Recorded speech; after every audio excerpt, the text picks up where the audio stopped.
Hello everyone, welcome to Career Launcher, and in today's session we are going to talk about ratio and proportion part 2. So आज हम ratio proportion करेंगे। Ratio proportion part फिर हम पिछले session में कर चुके हैं, इस सेशन में वापस से करते हैं। चलिए शुरू करते हैं। तो सबसे पहला क्वेश्चन क्या कह रहा है कि ratio between present ages of Ram and Rahim is in the ratio of 3:2। ठीक है।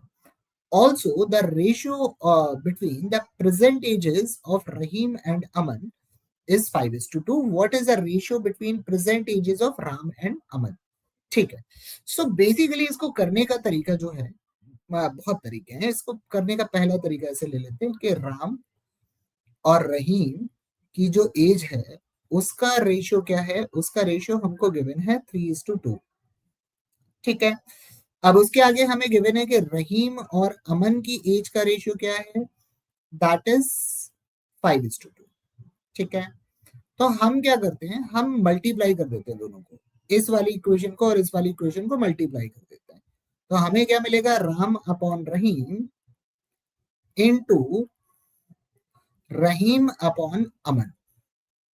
ये हमको सीधे सीधे मिल जाएगा। ठीक है। And that is going to be equal to 3/2 into 5/2। ठीक है।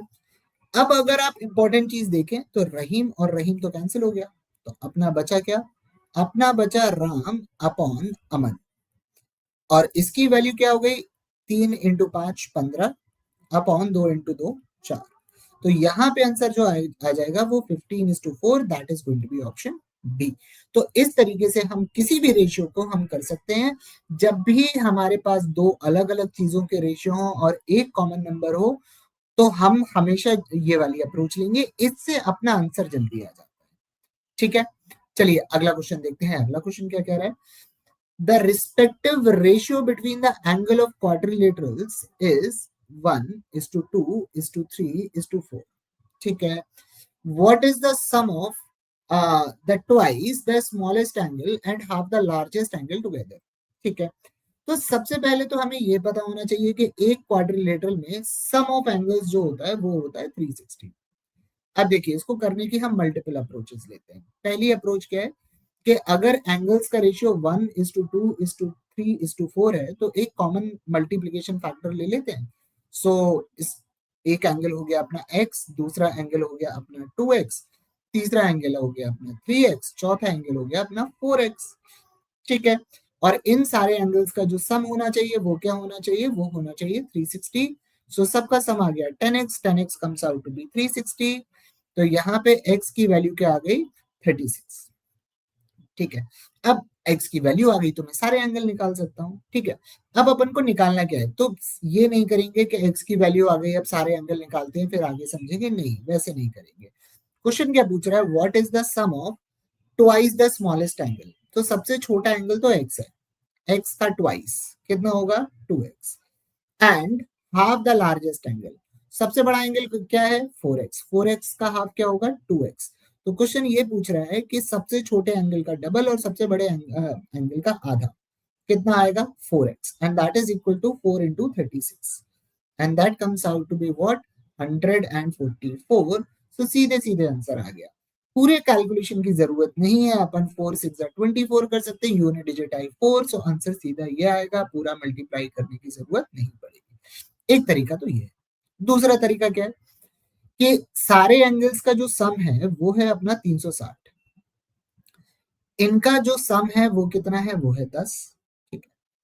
अब आउट ऑफ 10 मुझे क्या चाहिए, स्मॉलेस्ट एंगल का डबल मतलब 2, लार्जेस्ट एंगल का हाफ मतलब 2, राइट। तो अपन को 4 चाहिए, कितने में से, 10 में से। सो हमारी जो रिक्वायर्ड वैल्यू है वो 4/10 है, और टोटल एंगल कितना गिवन है 360। सीधे सीधे यहां से 36 × 4 आ गया, अपना आंसर आ गया 144। And if you are comfortable with this approach, this is an approach that should be used in these kind of questions. चलिए आगे चलते हैं, अगला क्वेश्चन देखते हैं कि A B and C, ABC 3 लोग हैं, उन्होंने अपना बिजनेस शुरू किया, उनका इन्वेस्टमेंट है क्या है 5 6 7 है। After 1 year, C withdrew 50% of his capital and A increased his capital by 60%. Uh, 2 साल के बाद दोनों का जो प्रॉफिट हुआ वो एबीसी में किस रेशियो में होगा।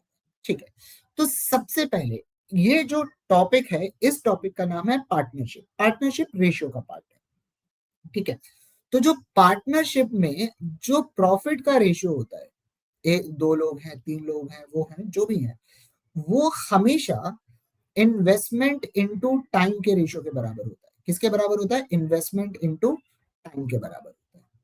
ठीक है, तो हमेशा हम ये वाली अप्रोच लेके चलेंगे कि investment into time into is to investment into time is to investment into time. ठीक है, ए बी सी तीनों का इन्वेस्टमेंट क्या है? 50 है, 60 है और 80 है। ठीक है, 1 साल के बाद, सो बेसिकली 1 साल तक तो यही चल रहा है। तो ए ने कितना लगाया? 50। कितने साल के लिए? 1 साल के लिए। बी ने कितना लगाया? 60। कितने साल के लिए? 1 साल के लिए। सी ने कितना लगाया? 80। कितने साल के लिए? 1 साल। 1 साल के बाद क्या हुआ? सी ने अपना आधा कैपिटल निकाल लिया, तो सी का कैपिटल कितना बचा? 80।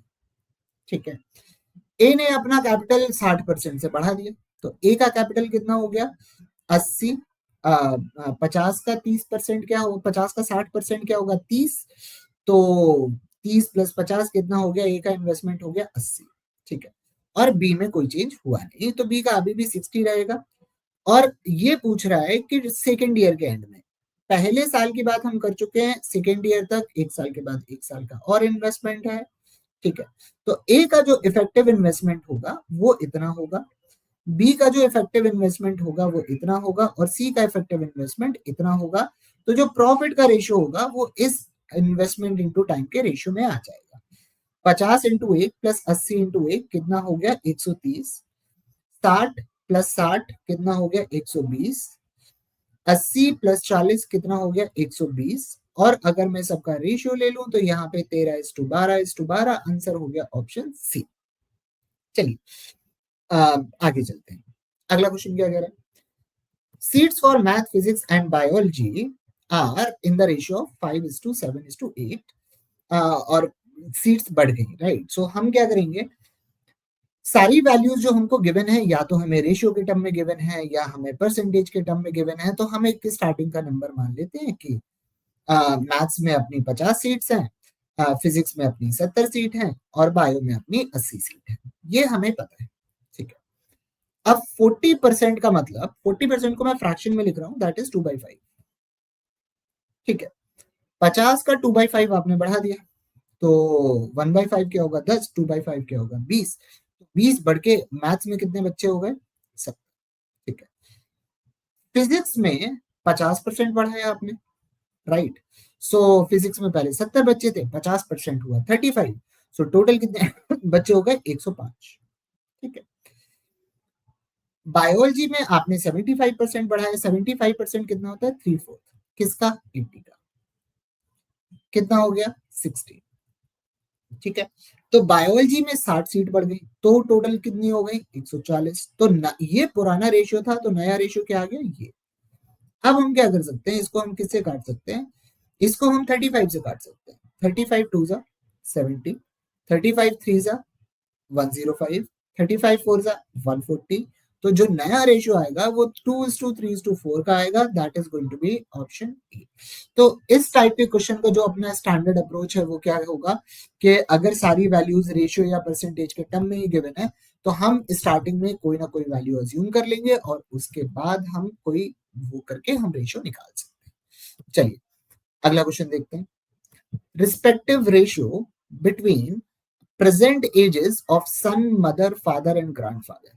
ठीक है, तो सन है, मदर है, फादर है और ग्रैंडफादर है, 4 लोग।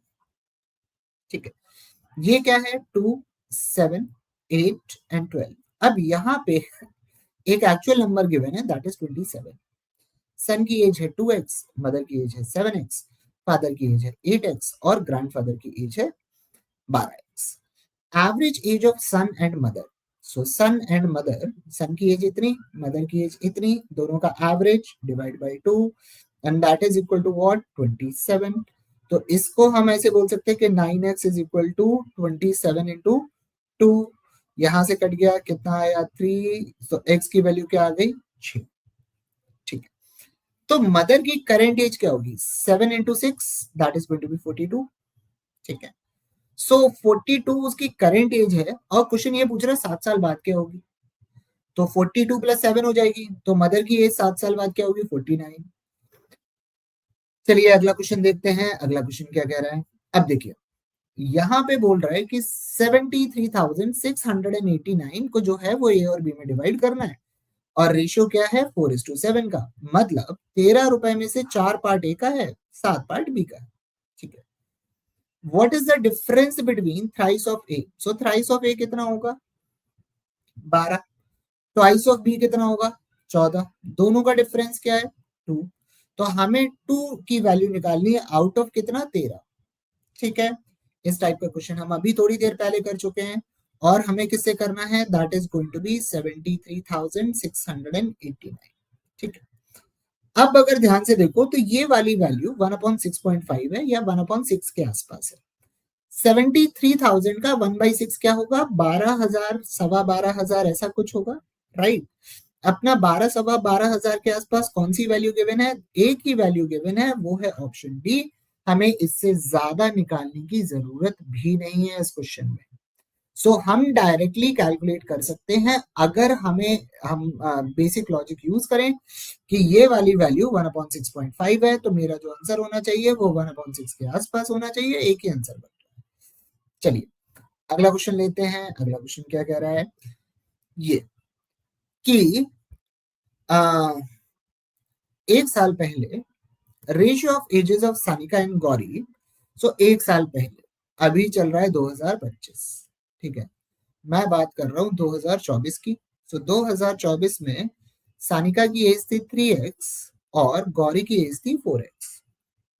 ठीक है, अब एक 1 ईयर हेंस, मतलब एक साल बाद 2026 में सानिका की एज क्या हो जाएगी 3x प्लस 2, 2 से बढ़ गई।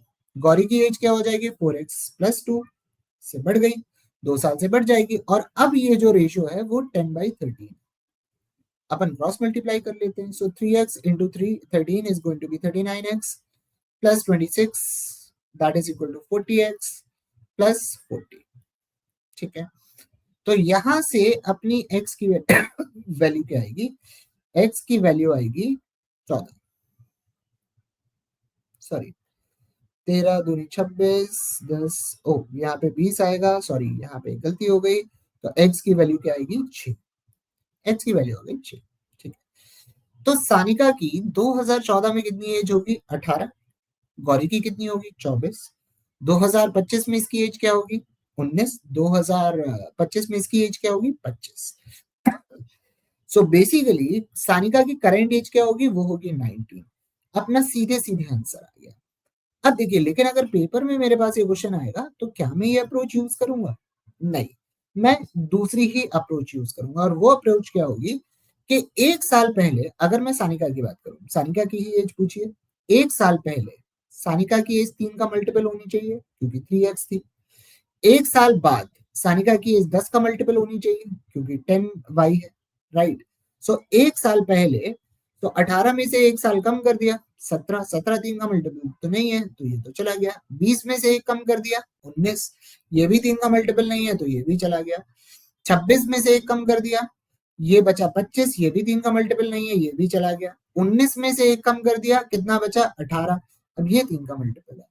एक साल बाद कितना हो गया 20, ये क्या 10 का मल्टीपल है, हाँ। सो 19 जो होगी वही सानिका की प्रेजेंट एज होगी और यही तरीका है इस टाइप के क्वेश्चन को सॉल्व करने का।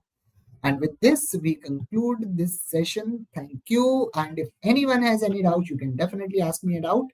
I'll be happy to respond.